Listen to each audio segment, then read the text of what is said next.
నిర్మల్ జిల్లా బైన్స మండలంలో రైతుల కష్టాలు కొనసాగుతున్నాయి.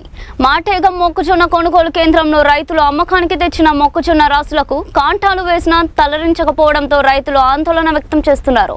మళ్లీ వర్షాలు కురిస్తే పంట తీవ్రంగా దెబ్బతింటుందని రైతులు వాపోతున్నారు.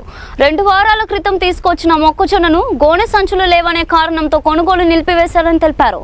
మాటేగం గ్రామంలో ఖాళీగా ఉన్న 2 గోదాంలో మొక్కజొన్నను తరలించేలా చర్యలు తీసుకోవాలని కోరుతూ రైతులు బైన్స సబ్ కలెక్టర్ కార్యాలయంలో వినతి పత్రం సమర్పించారు.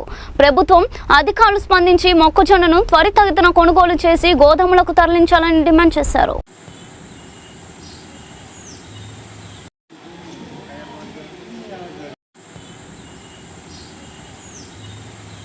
వినోద్ అంపోలి గ్రామం మాది. మాటేయం సెంటర్లో ఇప్పుడు గత వారం 2 వారాల నుంచి అక్కడ మొక్కజొన్న వేయడం జరిగింది. కానీ అక్కడ బార్దన్లు లేవు, ఏం లేవు, లిఫ్టింగ్ అయితే లేవు అని, గోదాములు లేవని అక్కడ కాండ చేస్తలేరు. మాకు దయచేసి మేము ప్రభుత్వానికి విన్నపం చేసేది ఏంటంటే అక్కడ 2 గోదాములు ఖాళీ ఉన్నాయి ప్రస్తుతానికి. అవి మాకు ఇచ్చి రైతులను కాట చేసి అక్కడ గోదాంలో డంప్ పెట్టేటట్టు చేయాలి. అక్కడ ఏంటంటే మొత్తం వాటర్ సోర్సెస్ వచ్చిందంటే మొత్తం మొక్కజొన్న నానిపోతున్నది. ఇప్పటికీ అకాల వర్షాలు కురుస్తున్నాయి.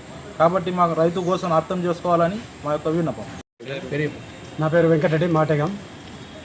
ఆడ ఏఎంసీ గోదాము మాటేగంలో మొక్క కొనుగోలు కేంద్రము స్టార్ట్ అయ్యి 10 రోజులు అయింది. మళ్ళీ ఇంకా 10 రోజులు వారం రోజులు బంద్ అయిపోయింది. సంచులు లేవు, లారీలు అస్సలు లేవు.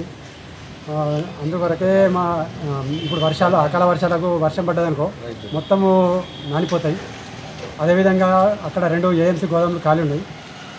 అందుకొరకే మా మొక్కజొన్న కొనుగోలు కేంద్రం ఇవే మా అక్కడనే కాట చేసి అక్కడనే గోదాంలో ఖాళీనే కాబట్టి అక్కడనే వేసేయండి, వేయాలని మా మనవి. అదేవిధంగా ఇది కలెక్టర్ దగ్గరికి వచ్చి మేము వినతి పత్రం సమర్పించాం. అదే త్వరలో తొందరగా ప్రారంభించాలని కోరుతున్నాం.